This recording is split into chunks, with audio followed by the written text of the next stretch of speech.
म्हणजे मनुस्मृतीमध्ये वर्ण व्यवस्थेचं, जाती व्यवस्थेचं, स्त्रीदास्याचं उघड समर्थन आहे.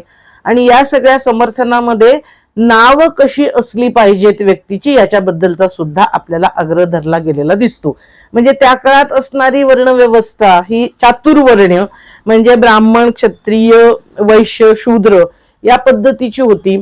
आणि या वर्णाश्रमाच्या समाजामध्ये मुलांची नावं कशी असली पाहिजेत, तर तुम्ही ब्राह्मण वर्णामध्ये जर जन्माला असेल तर तुमचं नाव हे ज्ञानसूचक, ज्ञानाशी संबंधित असं असलं पाहिजे. उदाहरणार्थ विद्याधर ही नावं ब्राह्मण वर्णामध्ये यासारखी नावं असतील.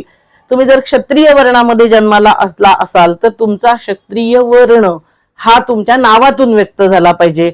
रणवीर, मानसिंग या पद्धतीची नावं तुमची असली पाहिजेत, असा मनुस्मृतीचा दंडक होता.